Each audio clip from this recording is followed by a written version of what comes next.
My family has always been rather supportive of me playing video games. I had a lot of game options available to me. Most games my sister and I played, we picked out ourselves. My sister played all the Nancy Drew games, and myself, I always picked the new Tony Hawk. Although my mother never played video games with us, she did have a select few favorites to watch us play. She introduced us to Spyro and Crash when we were just barely past our infancy. But the last game my mother ever picked out for me on her own was a special game to me. That game was Kao the Kangaroo Round 2. I was introduced to this game completely by chance, and I'm still astonished that something like this would ever happen to me. I haven't paid Kao any mind since then. I never actually knew what was past the first ice stage level because I just wasn't good at games when I was a kid. Kao has always held a place in my heart because of this. It was a weird little obscure game that no one else I know has even heard of. I made a video about the first Kao game rather recently. It was my first time playing it because there's a new game in the franchise finally, and I am looking back at all the classic games in a retrospective way to prep myself for the reboot in hopes of seeing all the changes that were made however many years later. Last time Kao was only released on PC and Dreamcast. This time around Tate Interactive went all in, porting the game not only to PC but to the PlayStation 2, GameCube, and Xbox. Originally I wanted to play the PC port of the game as that's the version I grew up with. But both the Steam and GOG versions of the game were filled with bugs that just made the game almost unplayable. Dialogue would play way too early and had massive delays. Need the rest. I know it all, so it's easy to see why no silly hunter will ever catch me. Luckily, I happened to own a third copy of the game, this time for the PlayStation 2, and my disc was heavily scratched. So my last option was unfortunately emulation. So any visual issues or gameplay issues beyond core mechanics that I could be talking about or that you may see are probably at fault from emulation and does not directly affect the game's quality. The original Kao game was more of a direct clone of its inspirations, primarily ripping on the best qualities of Crash Bandicoot's gameplay, but just not managing to improve on its source material. In fact, it was worse in many regards, and Round 2 unfortunately has the same problem, pulling more from its inspiration rather than trying to improve on it. I've heard that this game is often compared to Rayman 2, borrowing mechanics from its combat and level design. I still have yet to play Rayman, so I cannot personally make the comparison, yet I still see what inspiration it pulls from most games that came before it. Kao struggles to make a name for itself, primarily because it just clones its inspirations rather than trying to do anything unique. In the first game, there wasn't much for a story, just a basic intro cutscene to get the ball rolling. Kao's family was captured by a hunter and it was up to Kao to save them. This time around, the hunter is back and has captured even more animals. We find our hero has also been captured again, but a parrot finds him and saves him. Everyone in this game is now voiced, and it's a really nice upgrade from the original game. Be quiet! Stop that racket! They'll hear us for sure! We need you. Only you can help us. Kao has this really cute baby Australian voice, and the other voices in the game are, well... Kao, here's your first test. Find my friend. He'll show you how to use the nuts. Pretty bad. The game was clearly made on a much tighter budget than the big dogs, but I would have almost preferred them not to include the voices, since the game reuses a lot of the same characters, and you'll be hearing a lot of the same voices. Kao has the most polished voice of the lot, but he hardly has any lines in his own game. Kao escapes the boat after he's saved. Turns out he was being shipped to an abandoned town that the hunter had turned into his base camp.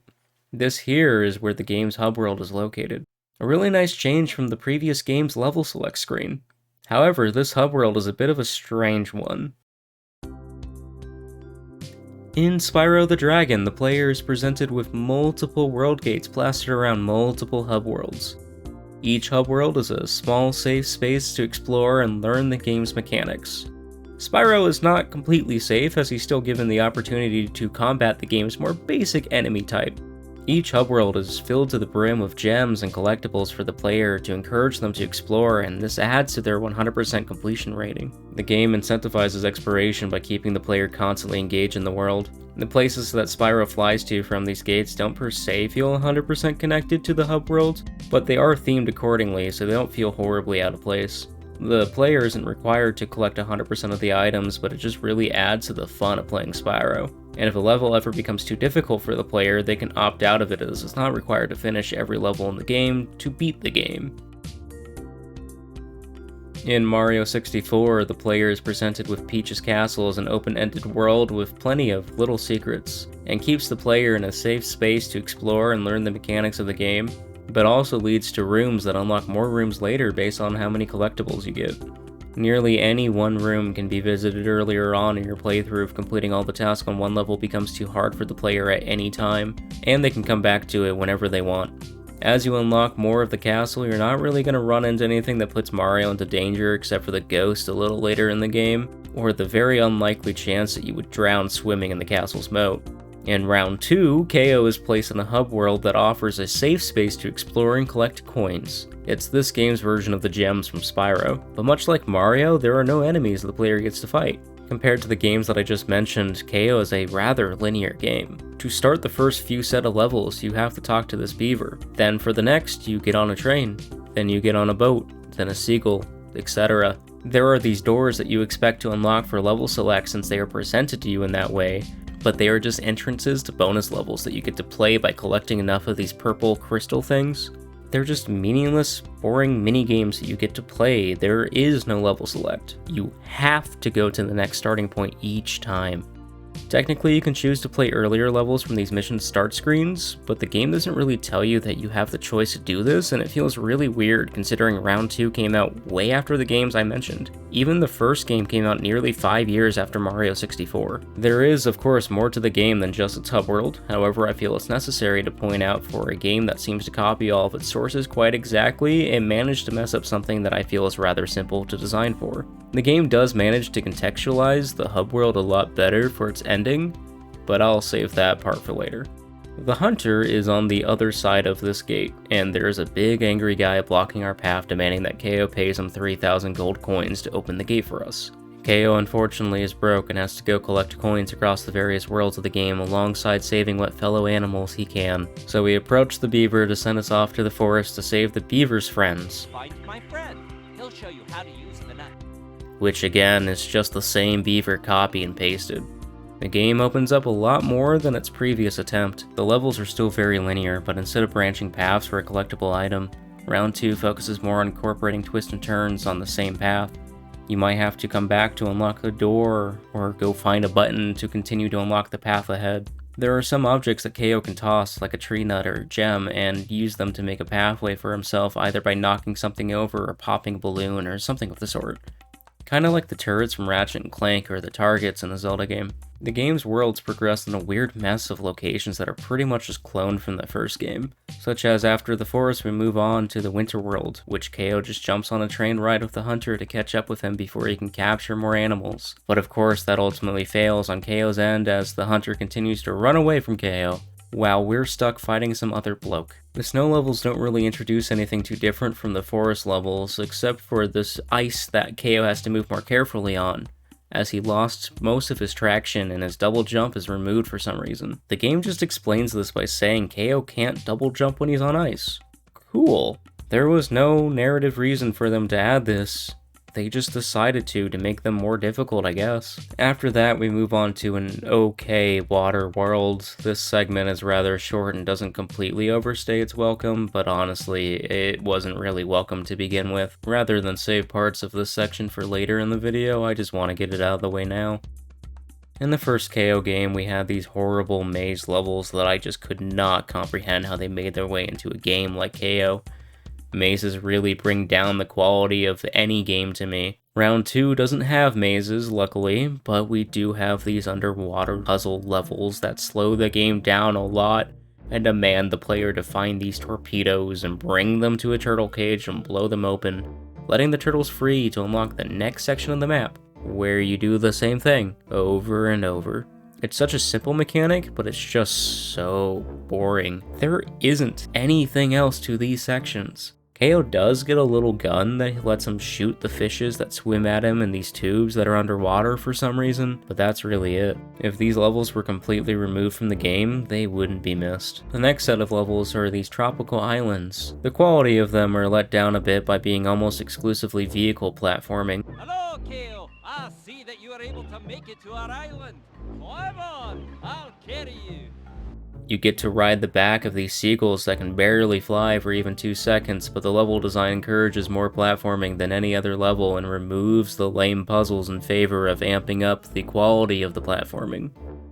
I really appreciate the change of pace, and it comes right before my actual favorite levels of the game. After Kao finds himself chasing the hunter around trying to earn enough cash to pay his way into the abandoned town, we are introduced to the last section of the game. The next level picks up right behind the gate, transforming the hub world of the abandoned town into a playable world with much more thought behind its own design. Nearly all previous levels did have some form of open space with a room for the player to explore and find a mild amount of secrets. Most of these open areas didn't hide much or really draw the player away from the main path. It just expanded the space for combat or to make finding a switch to open the next door a little bit harder for the player. Here in the abandoned town, however, the game opens up a bit more by placing pathways that don't really matter other than for exploration and grounding the area more into its own world. Maybe there are docks that lead to nothing, a little path to the right or left that just opens up more coin collecting, and not much else. In one case though, the game does force the player down a path that feels like it's meant to be hidden and out of the way, like a bonus. But it's actually where it hides a switch for the player to find and open the remainder of the path. This town segment of the game really expands on its own level design that has been overall lacking in the game. It's not quite to the same open nature of a Ratchet, Jack, or Spyro game, but when you're building a platformer, it has less to do with platforming and a little bit more to do with combat. Creating a more open space for the player to explore is a nice thing. Kao makes his way over to the hunter's boat, introduced to us at the beginning of the game. Here he saves the parrot, who himself is now captured by the hunter, repaying the favor from earlier, and they both make their way to the surface after sinking his ship. Here we have our final fight with the hunter, and then we roll the credits.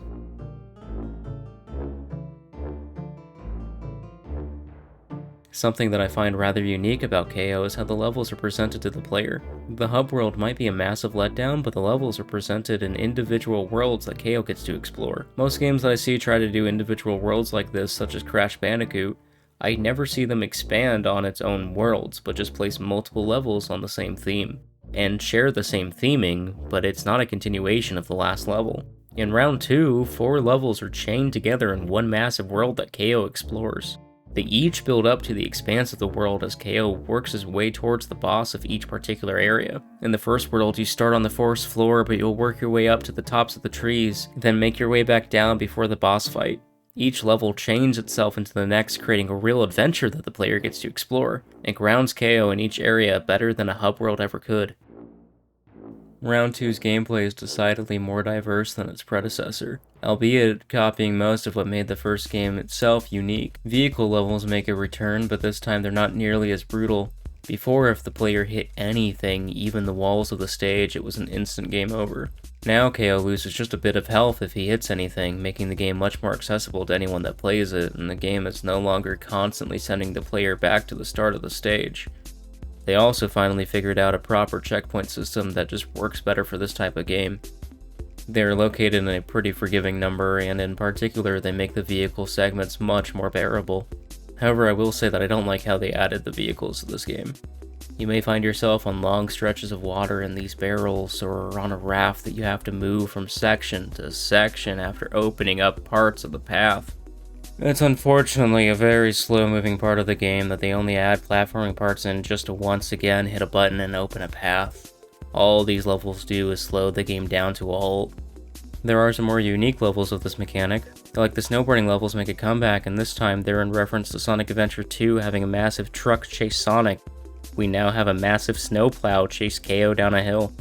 They did only copy this in concept, as they diversified the design of the level to include these rail segments that lock Kao in place, yet they somehow bugged out one time and sent me flying into the lava below. They also reintroduced the jet ski, but this time in a race. That's okay. I've heard tell of a race that's being held at the harbor.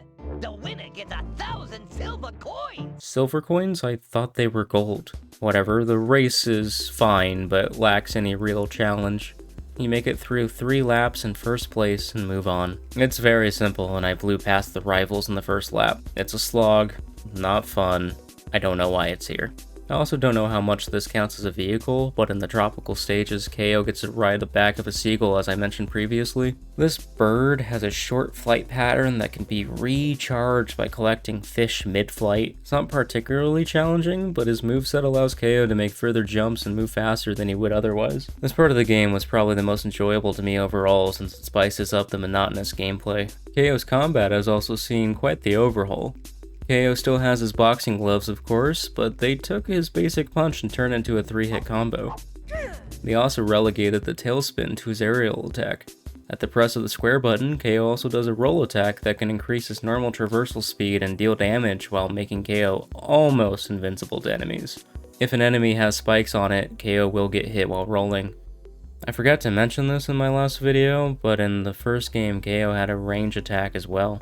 You could pick up these boxing gloves and shoot them at enemies across the screen, making hard to deal with encounters much easier. Now Kao has these boomerangs that he can throw. It takes a few to kill most enemies in the game, but now I can take out those pesky spiked guys much easier.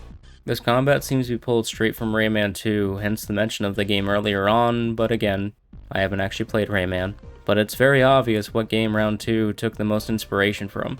There is a lot of ranged combat in this game in general. A lot of bad guys have guns and you have to bob and weave your way around their shots while throwing your boomerangs at them from afar. It's an okay combat system that doesn't really do anything too interesting or new.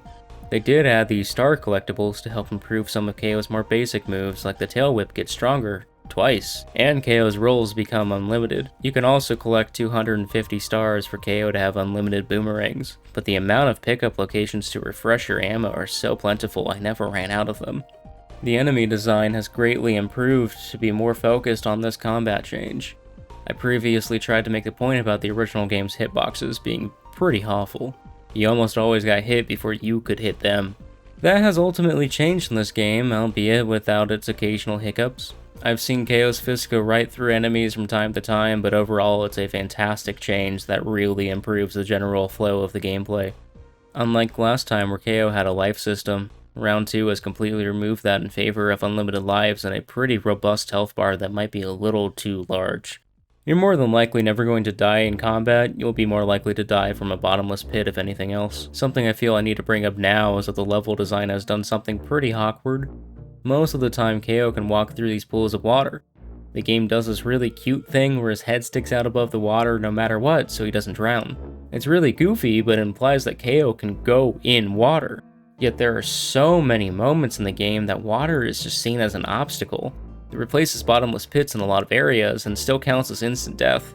The game tries to save this for only obviously 2 deep bodies of water, but for a younger player, if they fell into water and died, they wouldn't be willing to continue attempting to go in the water. This water issue also doesn't quite make sense because, as mentioned, there's an entire segment of levels dedicated to Kao being underwater. It's almost like this game can't seem to make up its mind about what it wants to be. Sometimes the game thinks it wants to be a puzzle game, then it just drops all the puzzle elements that they introduced. Early on in the game, you're herding wombats into their caves so these mushrooms can grow. It's actually the only time anything like this comes up at all. The only other puzzles or just these segments where Kao throws a nut at something, if you could even call it a puzzle, that is. Most of the gimmicks that Round 2 implements end up being shunted to the bonus stages. These things are so useless. In the previous game, bonus stages offered Kao a way to gain more lives, as that was one of the biggest parts of what added challenge to the game. As I mentioned before, the bonus stages are now moved to the unlockable rooms in the hub world, instead of being something that you found for exploring the levels a little bit more in depth. Every one of these bonus rooms are just a mini-game that acts as nothing other than content for the sake of content. The game would have been much better off relocating the level select to these rooms rather than taking the player away from anything worth their time. All these minigames amounted to were just annoying button mashers. Mash these buttons to make Kao jump a rope. Mash these buttons to make sure Kao could cross a river. Mash these buttons to shoot. You get the idea. It's incredibly soulless and I don't understand their addition at all. I know it sounds like I'm being really hard on this game and you must think that I hate it by now. Honestly, this is the best Kao has ever been, and there's a reason I'm even talking about it. If there was a game I genuinely hated, I would just say it at the start. Round 2 has only done the best it could with its budget, and it shows. There are many mistakes that played the game's quality, but there are so many redeeming factors to this game that kept me playing. We now have more complicated boss fights that require the player to do more than just punch the boss 3 times and you win. Now you actually have to dodge and weave and lead the pirate to these cracks in the ground so he gets stuck, or ground pound these green sections to bring the dark magician to eye level. The only genuinely disappointing thing about this game's bosses are that they're still incredibly easy. I mean, look at the hunter. This is what was meant to be the final climax of our adventure. He's so easily defeated just by throwing boomerangs as fast as possible. There may not be much challenge, but it is a kid's game at the end of the day, and that's okay. I want to celebrate Kao for its ups, but just be aware of its downs. Acknowledging one's flaws is the only way you know you need to improve and what you need to improve on. Round 2 actually received a second chance to make itself a better game through its PlayStation Portable port of all things, Kao Challengers. The game more or less is an exact copy of its home console counterpart, but with an additional multiplayer mode. I did not have the opportunity to try this myself, unfortunately, but it looks like it could be a fun experience. It mostly just seems to be littered of King of the Hill game modes and a race that looks lifeless, as it's mostly just a clone of the race from the campaign. Challengers did manage to squeeze in 4 new exclusive levels into the game, all themed around a wicked witch. The Chase, which is a vehicle level on a walking broomstick with a boost power-up. This looks kind of fun, actually. Then there's Swamps and a Lost Village, just more platforming levels and a final boss with the witch. Kao Challengers is to Kao what Underground Remix is to Tony Hawk. The definitive way to play a game is in the handheld version. Who would have guessed this would have happened to Kao of all the franchises out there? I like this game. I am happy it's one of those random games I happened to play as a kid, since no one else I know has really even heard of these games. Round 2 is special to me. The game might be far from being a good game, but it's still not bad. It shows what kind of potential Tate Interactive had with their game design. So many little things were done so well that made Kao shine and stand on its own against the giants of the time, and honestly, even the giants of today. So many games try so hard to shoe in as much content as possible, and Kao did suffer a bit from this same issue, but with a smaller budget it doesn't seem to bother me as much since nothing overstayed its welcome. The puzzles were attempted but barely did anything to spice up the gameplay. Combat was improved drastically and gameplay feels so much smoother. All versions of the game got rid of tank controls entirely. And even the first game only had that on PC, not on the Dreamcast version, but it's a very nice change. The game looks better, it got more ambitious, and honestly I can say with confidence that Round 2 is worth playing today despite what issues it has.